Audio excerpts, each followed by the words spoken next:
Dans cette vidéo, je voudrais vous parler de ce que j'appelle la méditation naturelle, ou encore méditation libre ou méditation spontanée. Pourquoi vous parler de méditation naturelle? En fait, comme beaucoup parmi vous, comme beaucoup de gens, je me suis évertué à pratiquer la méditation telle qu'on l'enseigne habituellement, le dos bien droit, avec une posture parfaite de parfait méditant, et j'espérais y trouver un calme et des états d'éveil, des états d'expansion de conscience, enfin tout ce qui fait l'objet de la méditation, car la méditation est intéressante dans la mesure où elle permet de s'arrêter, de faire une pause et de prêter attention à ce qui se passe en soi, au lieu d'être constamment en activité, constamment focalisé sur l'extérieur, sur des buts à atteindre, sur des préoccupations matérielles ou des préoccupations extérieures. La méditation est le chemin de découverte de ce qui se passe en soi et donc d'harmonisation de ce qui se passe en soi. Et donc j'ai pratiqué, j'en parle dans une autre vidéo, les techniques habituelles de méditation qui sont assez variées.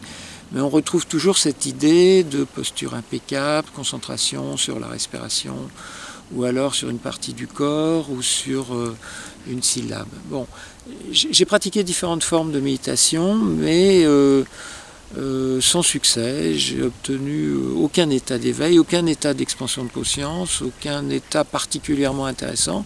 Et la seule chose que j'ai vécue, c'est beaucoup d'ennui et quelques douleurs aux jambes. Donc j'ai fini par laisser tomber, en tout cas, cette forme de méditation.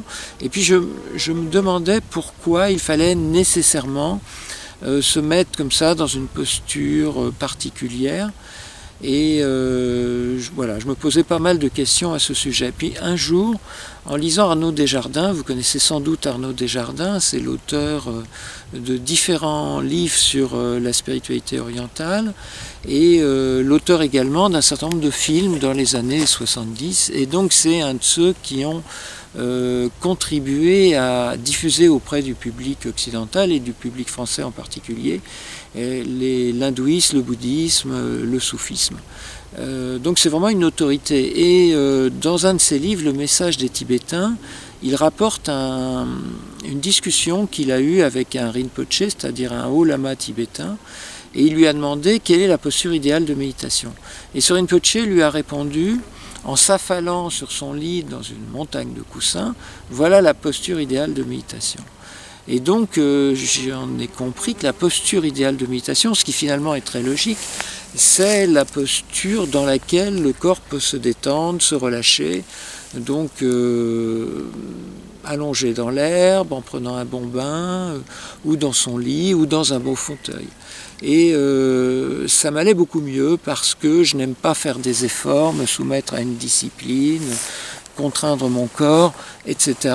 et me soumettre d'une manière générale à des injonctions, des interdits.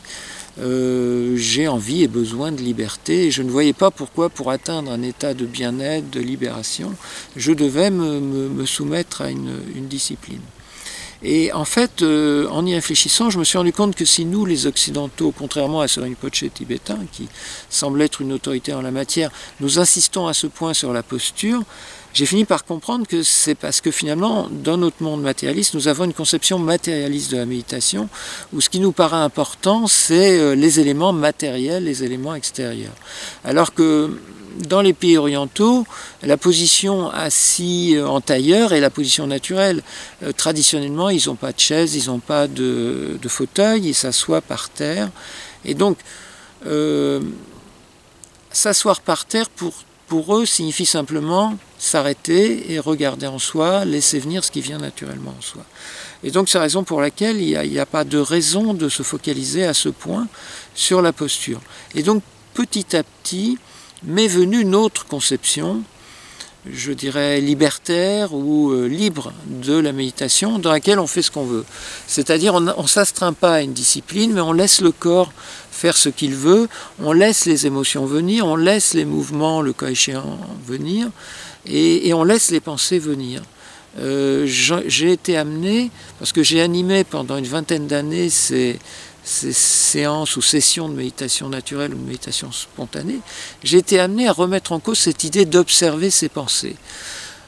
Parce que je me suis rendu compte que si les pensées viennent, c'est pas sans raison. Donc au lieu de vouloir faire le vide et chasser les pensées, ce qui crée une espèce de guerre contre soi, fondée sur l'idée qu'il y aurait quelque chose qui n'aurait pas sa place en soi, dans cette optique d'autoriser tout ce qui vient, j'ai autorisé également les pensées et je me suis rendu compte que les pensées avaient leur place, leur légitimité, leur pertinence. Et donc voilà, concrètement, comment se passe une séance de méditation spontanée?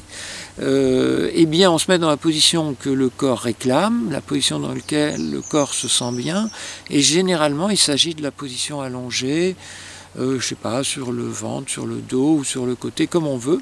La position dont le corps a besoin, ça implique de se mettre à l'écoute de son corps et de le laisser s'exprimer. Et donc voilà, on se met dans la position dont le corps a besoin. Et généralement la position allongée, tout simplement parce que on a besoin de se détendre, de se reposer. Voilà. Et on peut en changer en cours de séance, si je puis dire. J'ai souvent observé que la position de méditation vient naturellement, la position verticale, mais à un moment donné. Et parfois pas du tout. J'ai observé aussi que ces méditations naturelles ou méditations spontanées prennent un certain temps, une vingtaine ou une quarantaine de minutes, et que ça correspond à des cycles spontanés de ce que j'appelle la structure, c'est-à-dire à la fois le corps, l'émotionnel, enfin l'énergétique, l'émotionnel, l'intellectuel, le spirituel. Donc au niveau corporel, on laisse le corps faire ce qu'il veut, on se met à l'écoute du corps, alors qu'on a l'habitude de toujours lui imposer des postures, des règles, voilà. On laisse faire. Au niveau de la respiration, pareil, il n'y a pas une respiration spécifique. On laisse la respiration qui nous vient spontanément se manifester. On n'impose pas un rythme respiratoire. Au niveau énergétique, il se passe des phénomènes étranges lorsque on laisse les choses se faire sans règles, sans induction, sans interdit. Par exemple, quand on est fatigué, il y a souvent ce que j'appellerais le phénomène du sommeil conscient, c'est-à-dire qu'on va récupérer, on va vivre en quelques minutes parfois une espèce de sieste initiatique ou sommeil initiatique, sommeil conscient. On ne s'endort pas parce qu'on sait qu'on vit une méditation, si je puis dire, une forme particulièrement libre de méditation, mais une méditation quand même, c'est-à-dire qu'il y a un but, qu'il y a un objet qui est l'harmonisation intérieure, le bien-être et le fait de, comment dire, à la fois guérir et s'éveiller. Guérir de ce qui a besoin d'être guéri et harmonisé et s'éveiller à notre véritable nature. Et donc on ne s'endort pas et en fait on vit une espèce de récupération express en quelques minutes. Il peut y avoir aussi toutes sortes de phénomènes énergétiques. Au niveau émotionnel, eh bien se produit ce fameux phénomène dont j'ai déjà parlé, dont je parlerai dans une prochaine vidéo, de transmutation émotionnelle. C'est-à-dire que s'il y a des émotions douloureuses, problématiques qui sont là à l'état latent, des peurs, des tristesses, des colères, etc., elles se transmutent naturellement et spontanément, simplement en laissant faire. On laisse se produire le processus émotionnel. Il ne s'agit donc pas simplement d'observer ce qui se passe en soi, mais de laisser venir, d'autoriser les crispations, les spasmes, les accélérations du rythme respiratoire, les halètements qui sont des manifestations de l'émotion et donc de la transmutation émotionnelle. C'est un processus complètement naturel et spontané. Donc se produisent des phénomènes de transmutation émotionnelle de manière naturelle et donc les émotions qui ont besoin d'être guéries, se transmutent. Ce qui fait qu'on débouche sur un état non émotionnel dans lequel viennent des pensées. Parfois, pas toujours, il n'y a pas de règle, mais c'est ce que j'ai souvent observé. Mais comme les émotions ont été préalablement transmutées, les pensées ne sont pas émotionnelles. Donc elles ne participent pas de ce que les hindous appellent manas, c'est-à-dire le mental inférieur, le mental émotionnel ou mental conditionné, mais vijnana, c'est-à-dire le mental supérieur, c'est-à-dire qu'en d'autres termes, ces pensées qui viennent sont des pensées intuitives. Par exemple, on peut se dire, tiens, bon sang, mais il faut que je fasse cela, j'avais complètement oublié, ou ce qui m'est venu une fois, je me suis rappelé où étaient les clés, où j'avais mis les clés d'une valise dont j'avais perdu les clés. Donc c'est quand même intéressant, j'ai pu de nouveau me servir de cette valise. Et donc les pensées qui viennent, car elles ne sont plus émotionnelles, sont des pensées de nature intuitive, donc souvent des pensées profondes. Donc je propose non pas d'observer les pensées avec l'idée que la pensée ne serait pas juste, non, les pensées sont justes, si elles viennent, c'est qu'elles ont quelque chose à nous dire, mais de les approfondir. Et donc ça permet d'arriver à un certain état d'éveil que j'appelle les illuminations intellectuelles, c'est le fameux Eureka. C'est-à-dire que tout d'un coup on a des intuitions, des idées géniales qui nous viennent, car nous sommes tous des génies potentiels ou en devenir. Et voilà, il y a des pensées intuitives, des pensées profondes qui nous viennent et qui demandent qu'à être approfondies. Et comme ça, on peut régler des questions qui nous préoccupent, approfondir des sujets sur lesquels on est en train de réfléchir.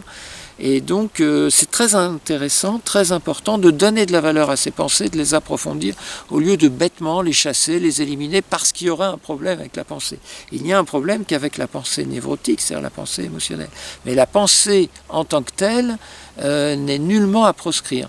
L'écologie intérieure consiste à développer et approfondir et exercer toutes les parties de soi, y compris la pensée. Voilà. Et il peut y avoir aussi des phénomènes spirituels, des phénomènes d'expansion de conscience, des contacts avec l'être véritable.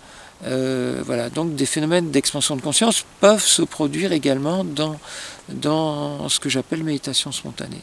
Donc cette méditation spontanée, si vous voulez, il faut bien comprendre qu'elle est fondée sur l'idée de processus spontané.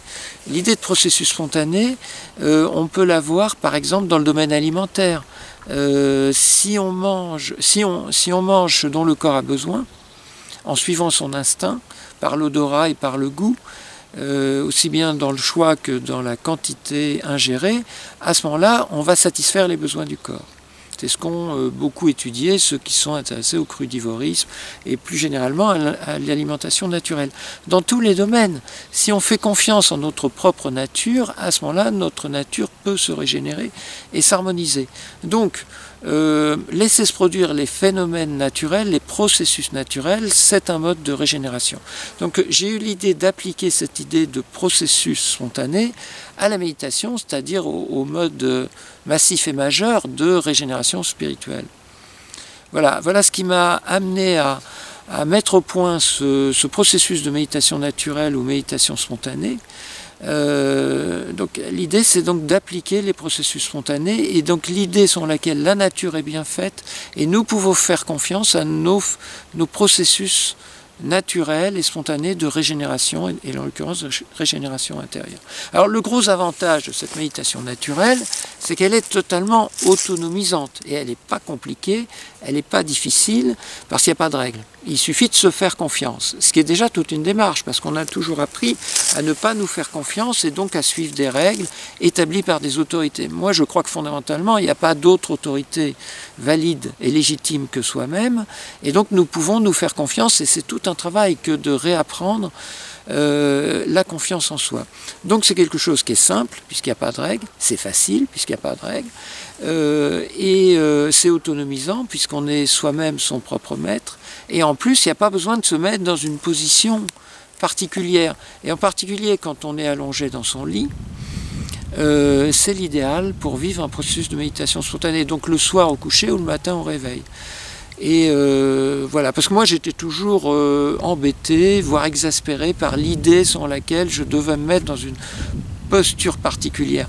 Là du coup, avec cette idée de méditation spontanée, la méditation devient une nouvelle manière de vivre.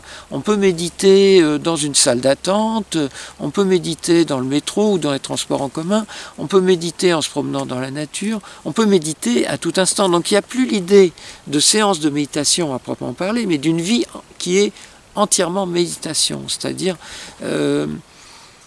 une vie consciente, une vie où on prête attention à ce qui se passe à l'intérieur de soi et également à l'extérieur de soi, une vie consciente.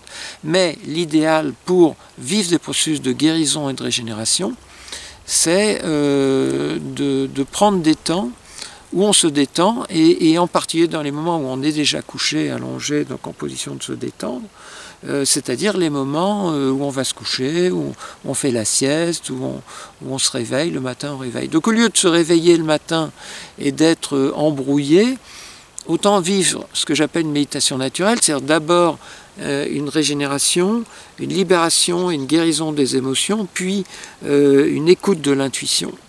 Et donc, avant même de se lever, on sait quoi faire de sa journée parce on s'est mis à l'écoute de son intuition ou de son guide intérieur. Et on a dépassé le stade émotionnel, ce qui fait qu'on pourra être avenant par rapport aux autres et en pleine forme et plein d'optimisme et de gaieté. Voilà. Donc je vous laisse découvrir par vous-même ce que j'appelle cette méditation du paresseux ou méditation de la paresseuse et par lequel il n'y a que du plaisir et aucun effort, on ne maltraite pas son corps, on ne maltraite pas ses pensées, mais on laisse se manifester de manière optimale toutes les parties de soi. Voilà, donc faites l'expérience. À bientôt pour une nouvelle vidéo.